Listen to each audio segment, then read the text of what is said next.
The future of project management is changing fast. On Projectified with PMI, we'll help you stay on top of the trends and see what's really ahead for the profession and your career. For an easy way to stay up to date on Projectified with PMI, go to iTunes, Stitcher, Google Play Music, or pmi.org/podcast. Hello, I'm Stephen May, and this is Projectified with PMI. I'm here with my co-host, Tegan Jones, and we're talking strategy, more specifically, how to deliver on strategic goals. This is something that a lot of organizations, both large and small, really struggle with. The Economist Intelligence Unit recently did a really interesting survey on this.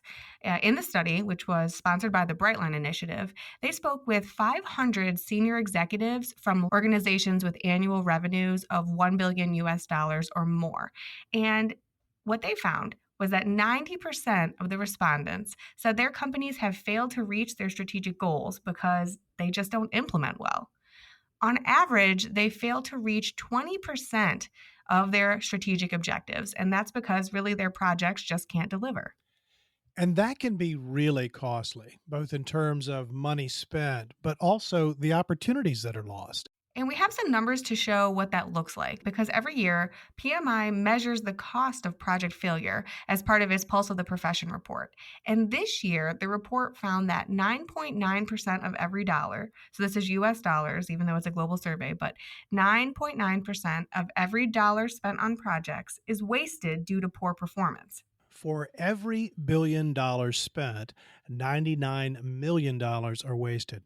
That is a lot of money to throw away. So I think that's why we're seeing a lot of organizations looking for better ways to bridge the gap between strategy and execution. And a lot of them are turning to project management and looking at different project approaches in order to help their teams be more reactive to shifting priorities and really keep their eyes on those long-term strategic goals. And that's exactly what we're talking about with our guest in this episode.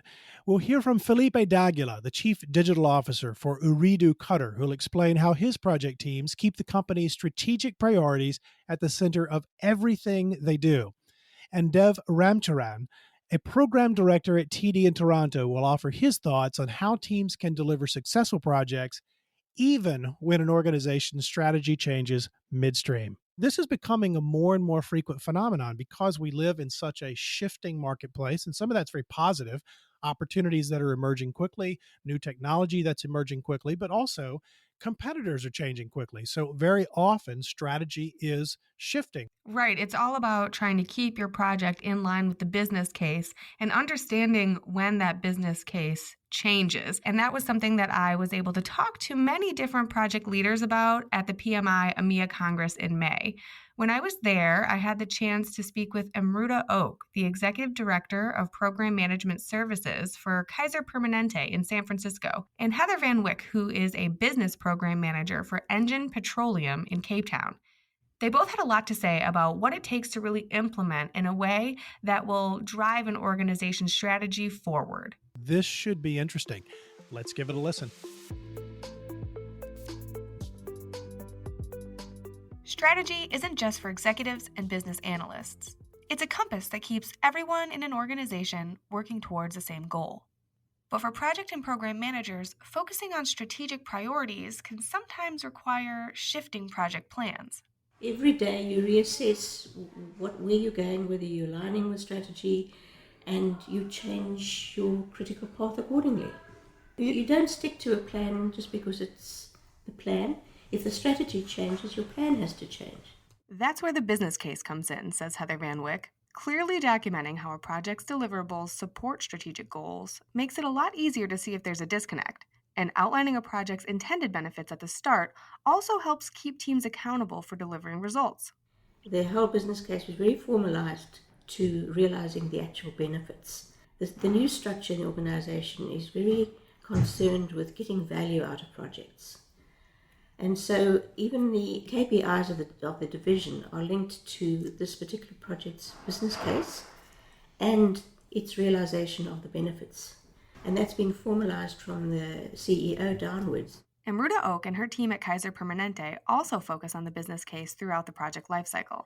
For long-term projects and programs, they review the business case each year and make adjustments that reflect what they've learned along the way. At the beginning, when you're developing your business case for a program, you probably don't know enough. And so is there really an opportunity to update the business case? And so one of the things we do is on the longer programs that are 3, 4, 5 years, anything over 2 years, we actually do an annual refresh of the business case to again double check, have market conditions changed? Has our business model changed? Does it need to change? Individual assessments are tied to strategy as well. During annual performance reviews, for instance, Amruta asks each project and program management team member to outline how they plan to align their work to strategy in the coming year. We have annual goals in our company, and what every manager is encouraged to do is really to tie the strategy down to the goals for the department and the goals for the individual. And so what we do is really take every project and say, what does this mean to you as an individual? And how are you going to meet this higher department goal as well as the company strategy? And so it really helps people relate, and they know what their work does or how that feeds into the strategy. So that's how we try to keep it connected. Amruta made a really good point about tying strategy back to individual performance. I think it's incredibly powerful when we can understand and articulate strategy well enough that the major projects are clearly connected, clearly aligned, and have outcomes that are a reflection of what we're trying to achieve through that strategy. And then unpacking that to a degree that individual contributors actually see their goals, their individual performance, connected to the performance of both the project and the overall strategy. Yeah, and it also changes the way that people look at project data, right? If project teams or project managers are going to be judged on the strategic benefits that they deliver, and they know that from the start, they're going to be more likely to raise the red flag if things start to go off track. And with as quickly as markets are shifting, it makes sense that business cases for projects often have to change as well. I think what we really need is a focus on entering into major strategic projects with the idea that we will need to course correct. Being clear that that process of course correcting is everybody's responsibility and that we have to respond and adapt to what we're learning and to what's changing around us.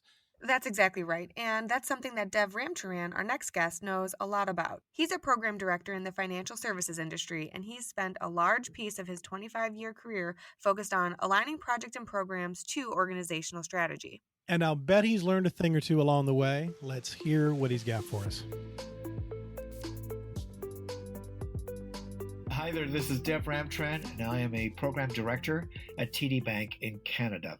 And today we're talking about delivering on strategy. When we deliver our projects, we're actually delivering projects that have been selected by organizations because of the fact that they have a strategic payoff. They align with the key concerns, the pillars of a strategy for an organization.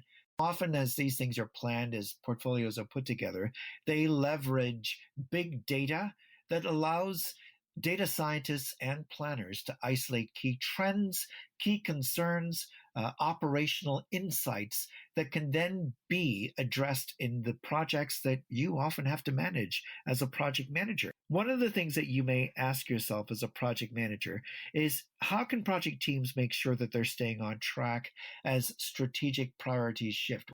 For instance, you're working on a software project and suddenly there's a merger and acquisition that is announced in the organization, which has a critical impact on the project you're working on. Well, your job as a project manager now is not just to run forward with the project under your arm, but to go upstairs and talk to the leaders to say, listen, this project can still be delivered, but we're going to have to reframe the scope based on the fact that we've now had a merger and acquisition that's going to have an impact on what we're actually delivering. Is that bad for you as a project manager? Well, no, it's actually a good thing, because it takes us up and out of the operational weeds and gets us thinking about the strategic impact, framing, and meaning of the projects that we're actually managing. Well, another thing that you might ask yourself is this: what about calculating and ensuring that the return on investment for the projects you're managing has actually been achieved? Well, that's a key responsibility that we have as PMs today. We need to own that process of ensuring that activities are defined, to be able to complete the ROI calculation process. So we may have to put some structures in place. We may have to assign and tag to individuals the completion of that ROI activity, but we would be derelict in our duties as PMs if we didn't ensure that that happened. So we as PMs today aren't just operating on a default mechanical run forward with a ball under our arms. We're actually people who are intelligently, thoughtfully, mindfully, and analytically delivering on strategy, and it's a wonderful evolution in the profession. Dev is so right that project management isn't just about moving the ball forward. It's about understanding and validating the direction you're moving in. And it goes the other way too. I mean, we're seeing more and more strategy people seeing that they need to communicate with project delivery teams while they're creating big picture strategies. Because if a plan can't be executed efficiently, then that strategy just isn't going to be successful. That idea is something I recently discussed with Felipe Daguila, who's the chief digital officer for the telecom giant Ooredoo Qatar. And until recently, he was the head of strategic products and partners for Google Singapore. So he had a lot to say about the importance of collaboration and communication in regard to strategy execution, especially at large global organizations. It's always interesting to get inside the head of someone who spent time at Google. Let's hear what he has to say. Felipe, you've had a very diverse career. You've consulted with entrepreneurs and startup incubators and worked with large global companies, including Google. I'm really looking forward to hearing how your experience has shaped the way you think about strategy development and delivery. Thanks so much for talking with me today. Thank you very much for the invitation. One of the things I'd like to learn from you is, what are the common elements of projects and programs that do successfully deliver on strategy? If you look across sectors and across project size, what have you observed and what has been your experience around the key factors that keep teams strategically aligned? You do these strategies, or you do internally, or you hire a nice consulting firm, McKinsey, BCG, or Bain, but they leave you a paper, right? So how will you make that paper reality? So it's extremely important that early in the process, during the creation of the strategy, you do this co-creation with your staff, right? Because if you're not able to connect to what they are doing and they are not able to give you input, I'm not saying that every input you need to take into consideration 100%, but you need to be able to connect what is the goal to what you are doing on a daily basis. And this is one of the crucial pieces to make big transformations work. If you look to merger and acquisition, which is an area that is constantly being growing worldwide, more than 80% fail. And this is probably one of the best examples of a large strategy or a large transformation in a company. And they fail for one simple reason. It's all about the change management, right? So you need to understand that if you're not able to connect that strategy or what is happening on the floor, and you do an early engagement with the staff, you're not going to be able to succeed in your strategy.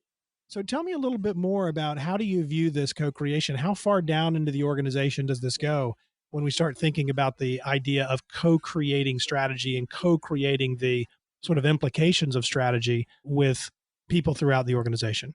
So let me give you this example that a project that I led, right?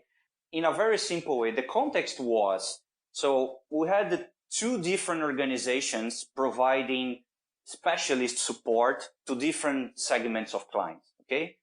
In the same company, two different organizations using different systems, different skill sets of people, different metrics, different clients, right? How can we combine these two organizations and find some efficiency in terms of systems, metrics, and skill sets? So what we did in this context was exactly to say, listen, we bring a set of people who are, let's say, advisors from the floor, from each one of these teams, and we say, we want to design a strategy to solve these two problems. How can we serve these clients different and segmented from an external perspective? And internally, how can we be more efficient? So we bring these people early to the process. So they are not the experts in strategy. No, probably they never did that before.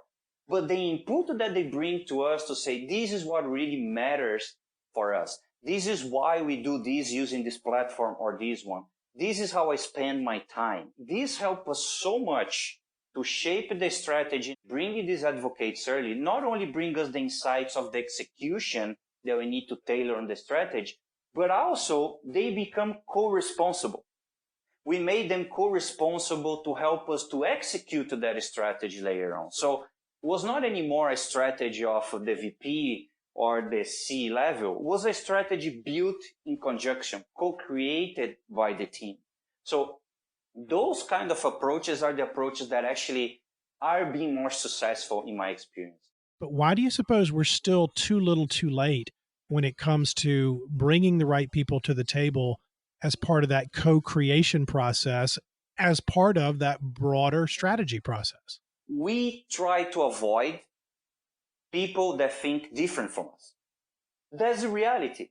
If you're a strategy guy, if you go to any consulting firm or any company, the strategy guys, and you ask you what did the operation guy think from the strategy guy, they don't like each other. This guy doesn't know how to execute. This guy put dreams, and vice versa. You are trying to merge two different mindsets, two different worlds, and two different work styles. And this is hard. In some cases, I get frustrated because the role of the project management in many countries and many situations become more like, let's say, do documentation or just run meetings and send emails and presentations. But the real value of the project management right now is exactly, okay, how can I connect the priorities of these two worlds? And how can I be the person who really can ask again and again and again, why are we doing this? Why are we still doing this project? Felipe, how do you know when it's time to end a project? How do you know when it's time to simply pull the plug?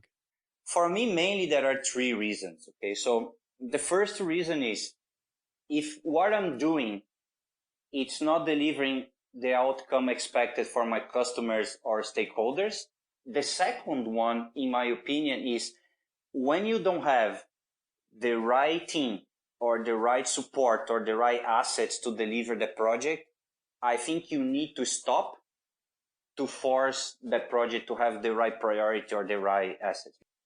The third reason is mainly when you have some kind of regulatory or legal or compliance challenge in your project, which lately, because in technology projects, especially, we are challenging so much new boundaries and new things that was never thought before. I think this is something that usually could happen, right?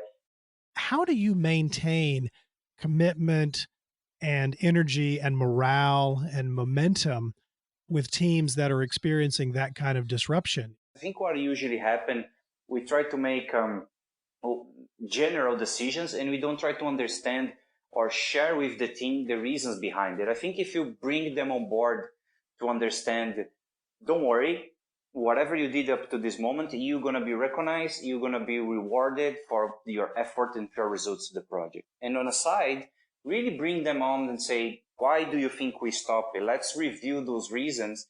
So then when we restart this project or when we start a new one, how can we mitigate or how can we try to avoid the same kind of mistakes?